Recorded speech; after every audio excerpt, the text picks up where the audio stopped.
The dumbest rules parents had their kids follow. When this girl was in high school, her parents had this very strict rule. Alright, love you guys, I'm going to my friend's house. Okay, don't forget the rules. I won't.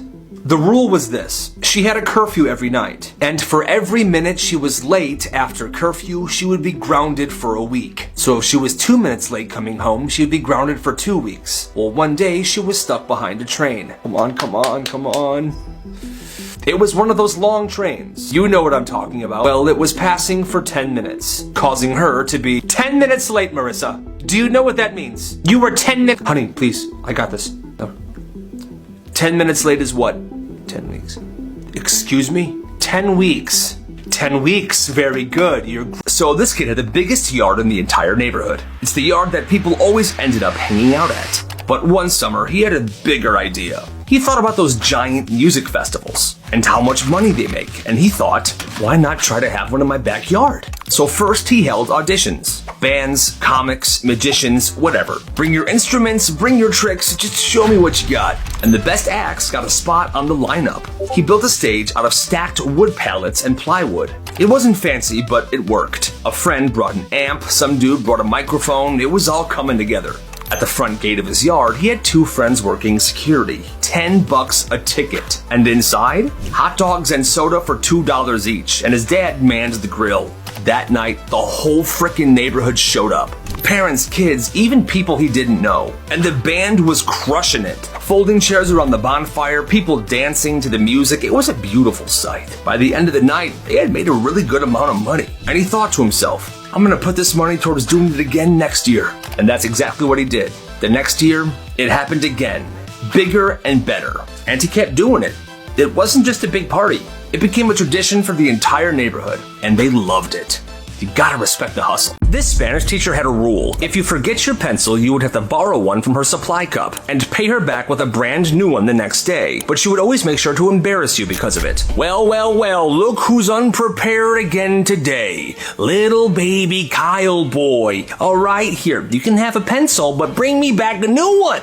Okay? What is wrong with you? Well, this kid named Marcus shows up to school one day with a bag full of sharpened, brand new pencils. And he would sell them. One pencil, 50 cents. No need to pay the teacher back with a brand new pencil the next day, and no public shaming, so that's kind of a win. Pretty soon it's not just the Spanish class he is selling to. He made little flyers and he passed them around the school, and pretty soon people were texting him, ordering pencils. Whenever they forgot one, he was the guy they would go to. Just 50 cents. Well, it got popular. Business was booming, so he upped his game a little bit. He had a premium package with the highest quality mechanical pencils you could imagine. He bought them in bulk, so they were pretty cheap, and he would charge $2 per mechanical pencil. And people were buying those as well. He was selling out every time. Eventually, Marcus had an incredibly loyal customer base and a bunch of single-dollar bills in a shoebox under his bed. You gotta respect Marcus, and you gotta respect the hustle. From now on, you sit here by yourself. I hate my life. This kid was 10 years old, the smartest kid in class. He aced every test, every assignment, but he was also super funny. Everybody loved him. And you see, the classrooms were set up like this. Round tables, and each table had like 5 people at it. Well, in this class, everybody wanted this kid at their table because he was just such a good time. That is until one day, the teacher deemed him too distracting. She pulled him away from his 5 friends and made him sit in a desk facing the wall at the back of the room. Sit down.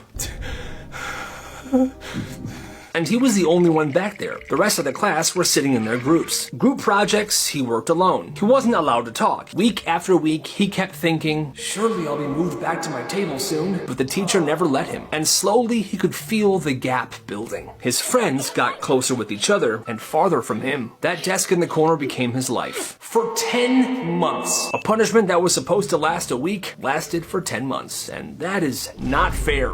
Mr. Donnelly was the new history teacher. Perfectly combed hair, crisp tie, he was very well put together. Then one day, one kid finds him on a bodybuilding website. Apparently, Mr. Donnelly used to compete in bodybuilding competitions. Well, he saw this picture of him. Spray tan, oiled up, posing like a bodybuilder, and his bodybuilding name was Titan Steel. Well, this kid tells a bunch of people in his class. And the next morning, good morning class, how are we doing today? Good morning, Titan Steel.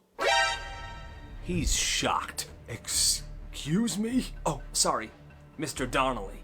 And by lunch, everybody knew Mr. Donnelly's secret. Hey, Mr. Steele, you gonna bench the vending machine?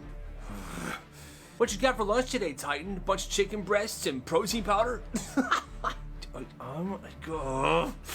And he's hearing it all day, every day. Whispers of Titan Steele this, Titan Steele that. By January, he freaking snaps. If one more person says that name, I am quitting Titan Steele. The next day, he was gone and there was a sub. He actually quit that job. I guess he would rather be unemployed than be Titan Steele. Wow, that's absolutely insane. Every single dog in the neighborhood knew this kid, even the mean ones. This kid made it a point. Every afternoon he would walk the neighborhood, stopping at every fence of every house that had a dog. Small dogs, big dogs, mean dogs, dogs with the sign, "Do not pet." The ones that would bark nonstop, the ones that would continuously growl. He would go to each one. He would crouch, he would talk to them softly, bring them pieces of ham or chicken or turkey. Hey, you're a big mean dog, are you? Hey, here's some turkey. Oh, here's some chicken. Yeah. Oh, here's a toy. Day after day, he was earning the respect of these dogs. Some dogs took weeks, some dogs took months, but eventually every single dog knew him and loved him. To the point where whenever he would walk by, the barking and growling would stop, and they would start wagging their tails. Well, one afternoon, this kid is sitting in his front yard. He's carving a little canoe out of a log with a knife. He's focused, like he's some sort of woodsman. Yeah, it's very nice. This is good cedar. Then he hears it. Heavy paws, deep growling, the rattling of a collar. And he looks up. Down the street, one of the neighborhood's scariest, meanest dogs got loose. And this dog is sprinting towards a neighbor that's walking alone. The neighbor does not know what to do, so he freezes. This kid knows this is freaking bad. This dog is about to attack this guy. So he tries to stop it. He stands up and he yells, "Rufus!" The dog skids to a stop, takes his eyes off the neighbor, and looks at the kid. And immediately the dog is now happy. He jogs past the neighbor, straight to the kid. The kid gives him some turkey and takes him by the collar. He then walks the dog back to his house and knocks on the door. "Hi, so your dog likes me, but he doesn't like everybody. You gotta get him some training. I saved you big time today." Kid then goes back to his yard, sits down, and finishes carving the canoe out of the wood. Like nothing happened. What an absolute legend. This kid used to be popular. What's up, Carla? Hey, what up, Johnny? Hey, look, it's the loser, Steven. Screw you, Steven. He used to be untouchable. He would bully a bunch of people, his friends would laugh, the girls in the school loved him, and so did the teachers. But one Monday, he came back to school with a haircut. And it was bad. No, it wasn't just bad. It was horrible, like a freaking cartoon villain. Hey guys, how we doing today? What's up, Carla? What? What? You look like Coconut Head. What happened to you? Your haircut sucks. And like I said, it was actually bad. Like, it was uneven, there wasn't a fade, it was just cut horribly. And just like that, it was over. Every day, kids would laugh at him. Even when his hair grew back and he had a normal haircut, people still made fun of him. He eventually just stopped talking in the halls, in class, to his friends. He would eat lunch alone. Kids were making jokes as he walked by. And that's how the king of the school turned into the punchline of everyone's jokes. Hey, that's karma for you. Every night at 8 p.m., this kid's parents would shut off the internet. It didn't matter what he was doing. And to turn it back on, you had to have the password. Homework, group projects, whatever, it didn't matter. At 8 p.m., the Wi-Fi was getting shut down. At first, he's mad, like this is not fair, but then he realizes the neighbor's Wi-Fi signal is very strong, and they're very old, so there wasn't a Wi-Fi password. He begins doing his homework on their Wi-Fi by his bedroom window. Okay, perfect. It works. But then like winter hits and the signal gets worse for some reason. Dang it, connect, send! Don't!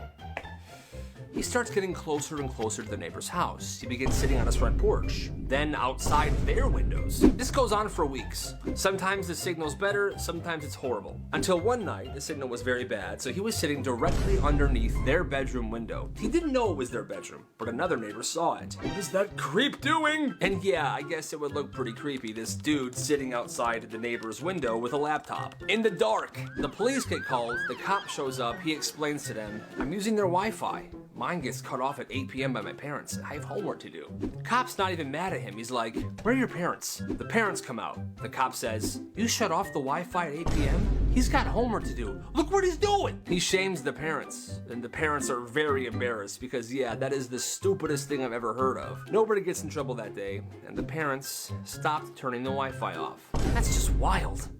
When he was 7, he did something so dumb. It was a public swimming pool. Family locker room, wet floors, benches everywhere. This kid's in there and he notices something sitting under a bench. What is it? It's a thumbtack, just sitting there. Nobody was around, nobody was paying attention. Instead of picking this up and throwing it away, he takes it and places it pointy side up right in the middle of the floor.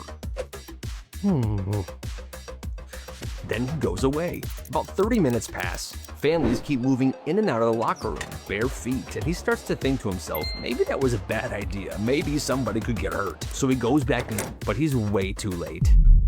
Oh no. Oh, Mom, I'm bleeding. A kid had stepped right on it, and his foot was bleeding. Oh my God, what a horrible person would do something like this. The kid never said a word.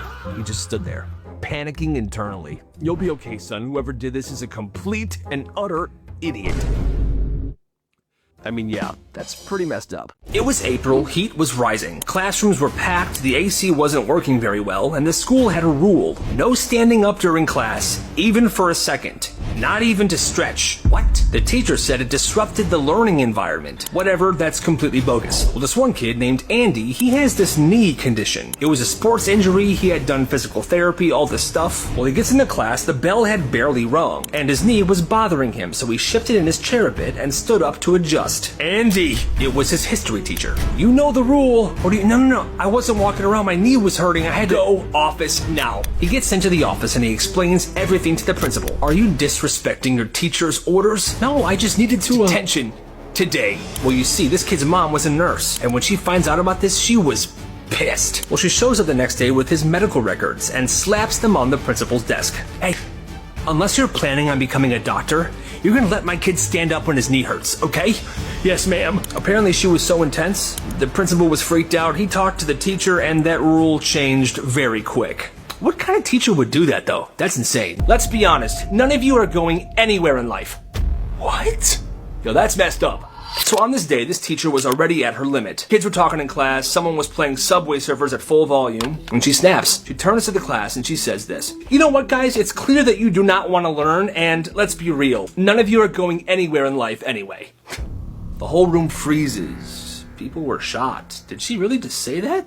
Well, one kid stood up, and without hesitation, he says this. Clearly, you didn't go anywhere in life either. At this point, the class is losing it. She hits him with this. Sir, excuse me, you have no room to speak. You are literally failing my class. And that's when he ends her with this. Yeah, and you've been teaching this class for 19 years. You eat yogurt for lunch, still drive a 2006 Toyota Corolla, and you cry in the parking lot before second period. So I'm sorry, who's really failing here?